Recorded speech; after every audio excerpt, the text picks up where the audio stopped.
A Guia dos UFOs, letra B. Berlitz Charles. Renomado especialista sobre a área de misteriosos desaparecimentos conhecida como Triângulo das Bermudas ou do Diabo.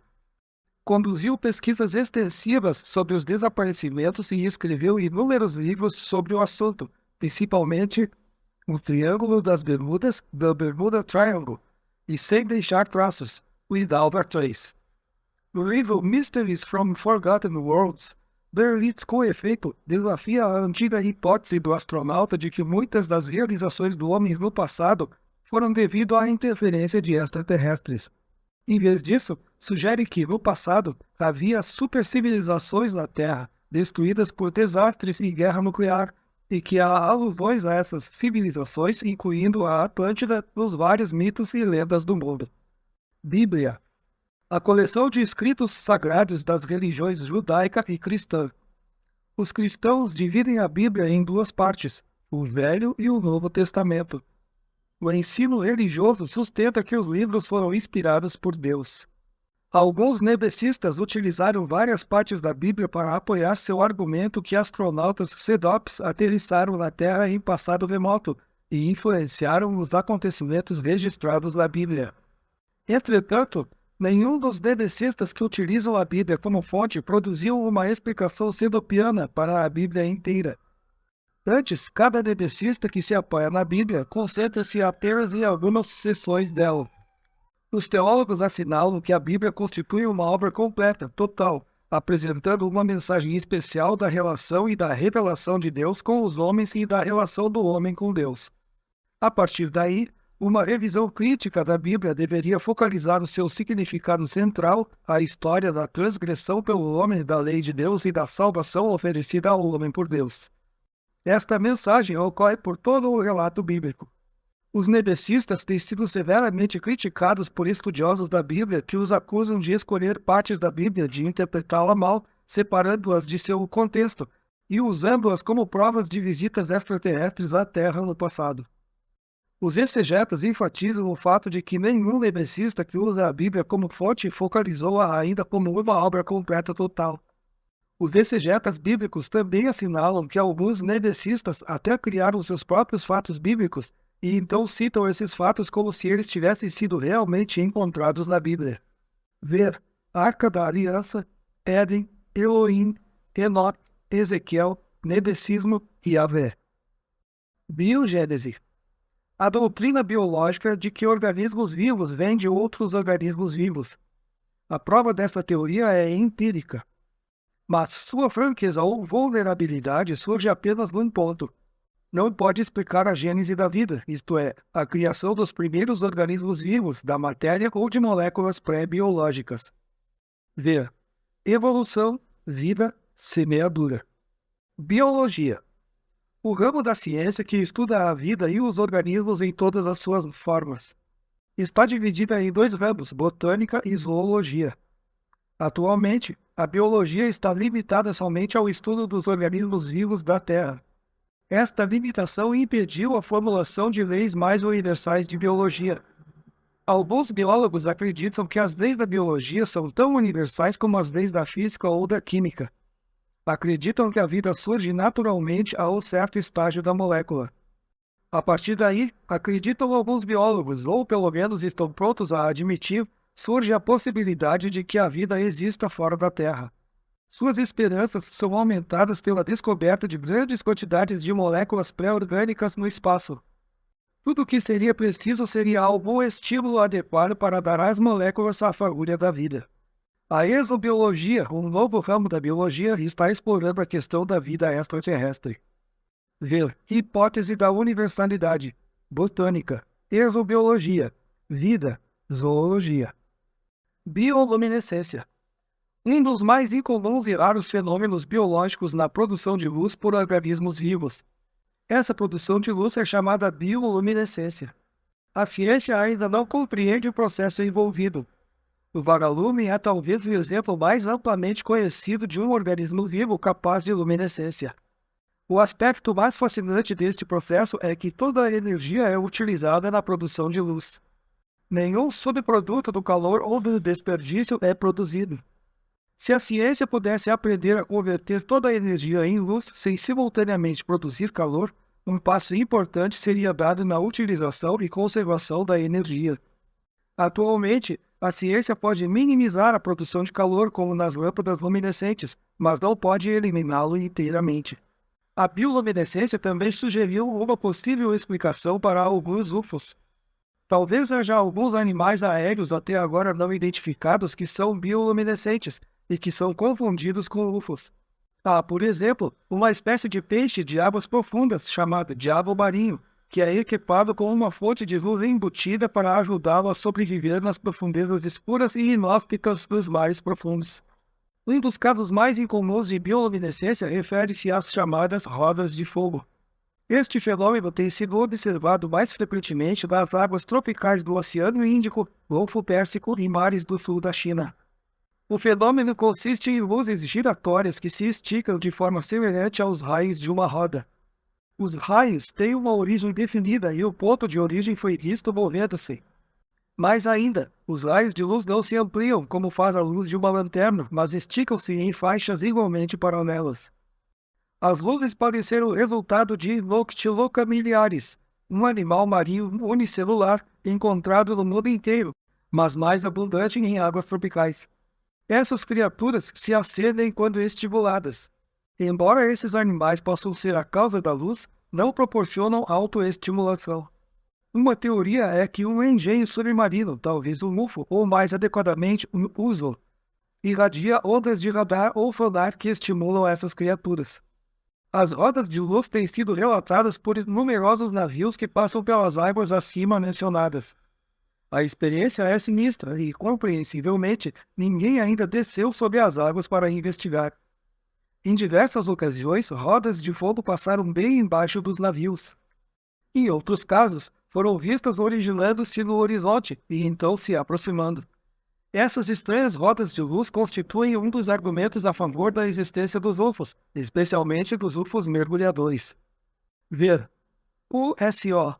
Zeroide. Biônico. Um termo popularizado pela série de TV O Homem de 6 milhões de dólares. Refere-se a um indivíduo que é parte orgânico e parte mecânico. Num nível muito rudimentar, os biônicos já existem. O avanço da ciência médica e da tecnologia tornou possível a implantação de certas partes sintéticas para substituir partes orgânicas defeituosas e a utilização de dispositivos protéticos para substituir membros perdidos. Outras vezes, um regulador, um marca-passo, pacemaker, por exemplo, é implantado, não como substituto do coração, mas para ajudar o funcionamento adequado de um coração defeituoso. O benefício das partes artificiais, seja para substituir ou para auxiliar partes orgânicas, é obviamente evidente. A vida é prolongada e uma existência útil e produtiva se torna possível. O avanço contínuo da ciência médica e da tecnologia deve trazer ainda outros progressos a essa área. A utilização de partes artificiais mecânicas abre também uma outra possibilidade fascinante. Órgãos saudáveis, mas vulneráveis, poderiam ser substituídos no início da vida por partes artificiais duráveis, para aumentar a força e a resistência. Isto poderia ter implicações em muitas áreas do esforço humano, inclusive a utilização em longas jornadas espaciais. Atualmente, contudo, um homem biônico adiantado só é possível no domínio da ficção científica. Uma distinção importante deve ser feita entre um homem que é parte mecânico e parte orgânico e um outrem que é também parte mecânico e parte orgânico. Biônico se refere apenas ao humano e pressupõe uma natureza humana. Um outrem, supondo-se que esses seres existam, que é parte mecânico e parte orgânico, é chamado um ciborgue. O ufólogo Major Donald E. Keyhoe, USMC, por reserva, por exemplo, acredita que alguns ufonautas sejam ciborgues. Ver outrem, ciborgue. Blackout. A extinção de todas as luzes numa determinada área devido à queda de força.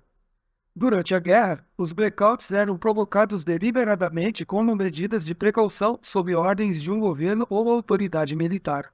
Os blackouts também foram associados com os UFOs, cuja capacidade de interferir nas ondas eletromagnéticas foi convenientemente argumentada. Os UFOs têm sido avistados perto de estações de força. Não se sabe com certeza se esses UFOs são pilotados por seres inteligentes ou se são simplesmente fenômenos naturais inexplicados. UAPs, Unidentified Aerial Phenomena. Os frequentes avistamentos de UFOs perto de estações de força levaram a uma teoria que sustenta que os UFOs são de alguma forma causados ou atraídos pelo eletromagnetismo. Independente de se esses UFOs são um fenômeno natural ou espaçonaves, permanece o fato de que foram considerados responsabilizados pelos ufólogos por blackouts de cidades inteiras, seções de cidades e mesmo de áreas inteiras. Até ao presente, o grande blackout do Nordeste em novembro de 1965 é o maior blackout que os ufólogos acreditam ter sido causado por UFOs. Um impulso repentino de energia eletromagnética de um UFO, acredita-se, terá sobrecarregado o sistema tão rapidamente que os controles de segurança nem mesmo tiveram tempo de funcionar. Se os UFOs realmente causam blackouts, a pergunta não respondida é por quê? Qualquer resposta é, na melhor das hipóteses, especulativa. A única explicação razoável é que é acidental ou algum tipo de teste, por razões ainda desconhecidas. Alguns ufólogos sugerem que esses blackouts podem anteceder uma invasão real. Ver interferência EM. UAP BLISK. BLISK, uma unidade de velocidade igual à velocidade da luz. A luz viaja a uma velocidade de 300 mil km por segundo. BLISK 1, portanto, é igual a uma velocidade de 300 mil km. BLISK 2 de 600 mil km, BLISK 3 a uma velocidade de 900 mil km e assim por diante. Bogey, vazão ou truque em inglês. Um sinônimo para UFO, mais frequentemente usado por pilotos militares e por astronautas. Ver UFO. Bola de fogo. Embora o processo ainda não seja compreendido pela ciência, o relâmpago pode às vezes tomar a forma de uma bola. Essa bola de luz ou bola de fogo, como esse tipo de relâmpago esférico é chamado, exibe um comportamento incomum, incluindo a capacidade de saltitar como uma bola cheia de gás. As bolas de fogo têm atemorizado as pessoas que as encontram. São descritas como fazendo chiados e, invariavelmente, exibindo movimentos estranhos. Algumas vezes se esvanecem sem um ruído ou desaparecem silenciosamente à proximidade do observador, depois do que, acredita-se, também desaparecem sem um ruído. Outras vezes desaparecem numa explosão atroadora. É claro que as bolas de fogo constituem um fenômeno raro que ocorre durante tempestades, mas por que se comportam da maneira que o fazem? A ciência ainda não sabe. De fato, é uma violação das leis da física, tal como são entendidas atualmente pelo homem, que o relâmpago assuma uma forma esférica. Comparando o estranho comportamento das bolas de fogo com o comportamento dos UFOs, parece haver alguma semelhança e correlação. É possível, portanto, que alguns UFOs possam ser explicados como bolas de fogo erroneamente identificadas. Ver FAI. Bolas de fogo verdes. Termo usado para descrever uma série de fenômenos aéreos ou UFOs que ganharam evidência pela primeira vez em fins de novembro de 1948. Perto de Albuquerque, Novo México, as pessoas começaram a informar avistamentos de estranhas luzes verdes no céu. Depois de algum tempo, esses relatórios começaram a se tornar mais frequentes e as luzes tornaram-se maiores e mais brilhantes. Uma investigação oficial da Força Aérea foi iniciada sobre o mistério. Acreditou-se primeiro que se tratava de meteoritos, mas uma busca intensiva não revelou qualquer indício. Enquanto isso, o fenômeno continuava. Estava aparentemente limitado aos céus do Novo México e continuou durante dezembro de 1948 e janeiro de 1949. O Dr. Lincoln LaPaz, diretor do Instituto de Meteoritos da Universidade do Novo México, autoridade de renome mundial em meteoritos, conduziu uma investigação completa sobre as bolas de fogo verdes. Sua conclusão: não eram fenômenos naturais. Um projeto especial foi criado para tentar determinar o que eram realmente as bolas de fogo verdes, mas revelou-se um fracasso desanimador. Quando as bolas de fogo verdes desapareceram, o interesse por elas morreu. Ver Projeto Cintilação. Boletim OPFA. A publicação da Organização de Pesquisa de Fenômenos Aéreos, Aerial Phenomena Research Organization. É publicada desde julho de 1952 e contém relatórios de avistamentos de UFOs, aterrissagens e contatos. O boletim publica relatórios UFO tanto americanos como estrangeiros. Esses avistamentos são cuidadosamente pesquisados por fontes competentes e de confiança. Ver Organização de Pesquisa de Fenômenos Aéreos, Lorenzen. Bólido. Este é um tipo grande e brilhante do meteoro, especialmente um meteoro que vague no espaço.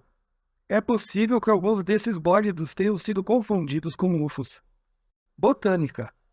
Ramo da biologia que estuda a vida das plantas. Até agora, seu estudo esteve confinado à vida de plantas na Terra.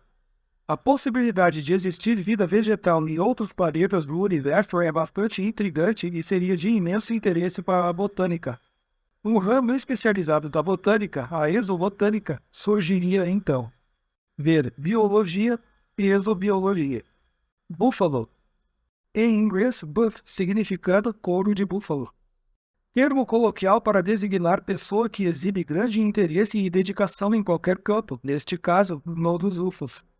Especificamente, acredita que os UFOs são espaçonaves de outros planetas que estão vindo à Terra com alguma finalidade ainda não apropriada ou positivamente determinada. Os búfalos ou buffs UFO estão divididos em dois grandes grupos. Um grupo acha que os seres UFO são benevolentes e auxiliariam o homem. O segundo grupo previne contra contato com os seres UFO, previne contra os possíveis perigos envolvidos e as más intenções que esses seres possam ter. Bug lunar. Um veículo usado pelos astronautas americanos para andar na superfície lunar. O conhecimento adquirido com o uso deste veículo deve ser inestimável. Ele será provavelmente o protótipo de futuros que vagarão nas superfícies de outros planetas e suas luas. Buraco negro. No fim de suas existências, estrelas maciças de 50 ou mais vezes o tamanho do Sol implodem ou desmoronam para dentro de si próprias. Na formação de estrelas de nêutrons, a força nuclear impede as estrelas de desmoronarem completamente para dentro de si próprias.